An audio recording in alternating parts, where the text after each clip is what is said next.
The San Francisco 49ers and Trent Williams are once again at a contract impasse. Let's get it.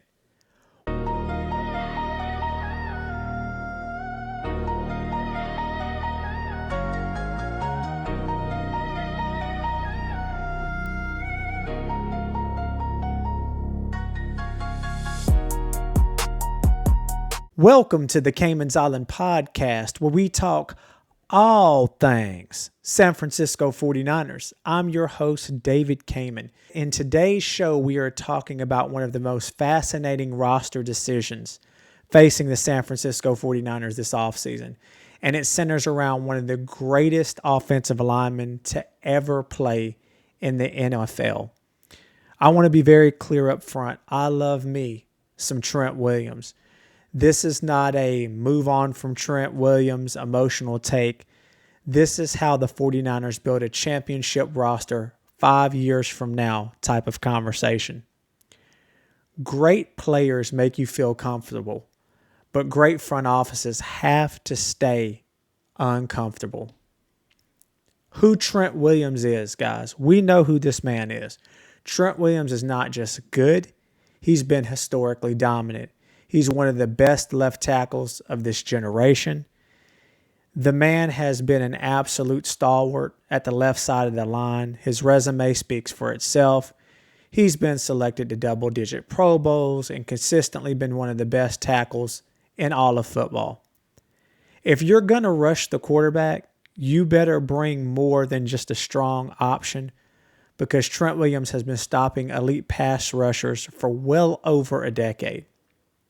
Now let's take a look at what Trent Williams did just this past season. It's a what have you done for me lately type of league, so let's take a look at it.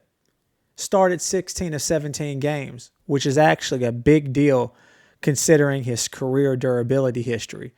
Trent has not really played a full season, right? He's always missed some time, but the fact that he started 16 out of 17 regular season games is a big deal. Yet again, another Pro Bowl. Second team All-Pro last year. Advanced Metrics has graded him as one of the best offensive tackles in football yet again. Run blocking, pass blocking, both remained at an elite level. Even if there is a slight physical decline, he is still playing at a level that most tackles in the league cannot even reach or touch. A Trent Williams who has lost a step is still better than most left tackles in all of football. But we have to have an honest conversation about this. Here is the part that people don't always want to say out loud. Trent is getting older. I believe he's 37 right now, going to be 38 next season. He's entering the stage of his career where every season has a certain amount of uncertainty attached to it. Offensive line play is heavily dependent upon athletic burst, lateral movement, and recovery speed.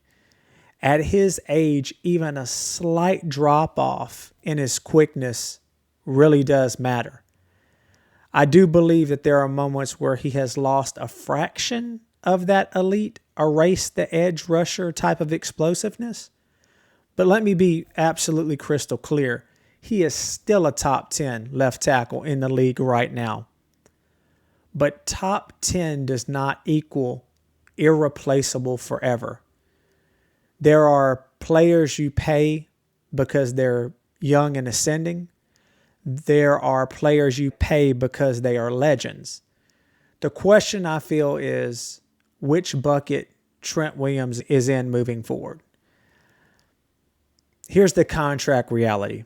Let's talk about 2026 and what's about to happen, okay? And this is where things get a little bit hairy, where things get a little bit serious. In 2026, Trent Williams is projected to carry roughly a $38 to $39 million cap hit. That is a massive amount of money for an offensive lineman. That's like franchise level money for a quarterback in this league. If I'm not mistaken, that's what Sam Darnold makes. That kind of cap allocation forces roster sacrifices in other places. And the 49ers want flexibility to build the roster younger and fill other needs.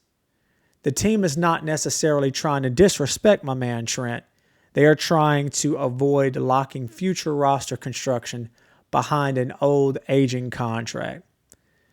The 49ers are not asking here, is Trent Williams good? Duh. If you have eyeballs, you know that Trent Williams is good.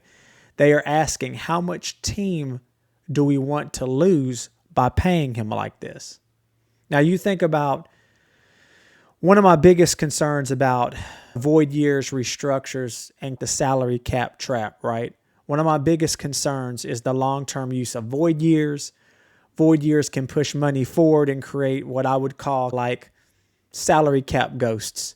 Eventually, those ghosts come back and they collect. The 49ers cannot keep kicking financial obligations down the road, and at some point you have to stop borrowing from the future to pay for the past. The NFL salary cap, faithful, is not a suggestion. It's a giant math problem. And here's the hard truth. The 49ers cannot build forever around aging stars. They simply can't. And I really do feel like Trent has a solid 2 more years left in him. I really do. And when I say solid, I think he can continue to play right at about the same level in which he played at last year. I love his veteran leadership. I love what Trent means to this franchise. But championship windows are not eternal. They simply do not last forever. And at some stage, the team has to begin transitioning offensive line investment toward the future.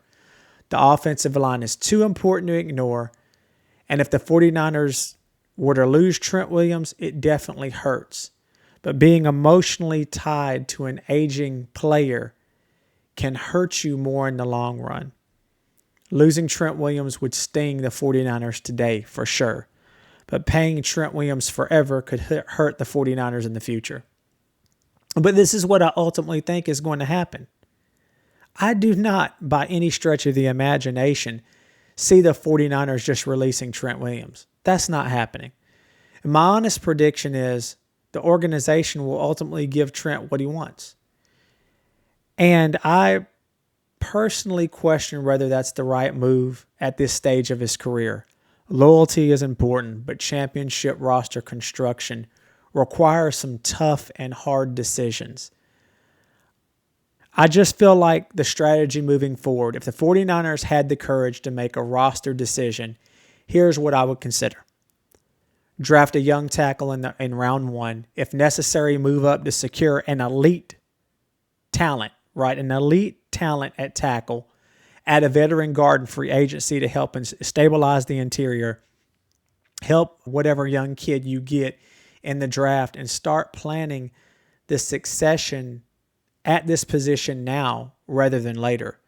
You don't want to wait until the wall is broken before you start building a new one.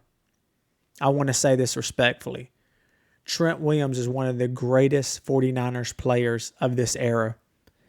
This is not about what he's done. This is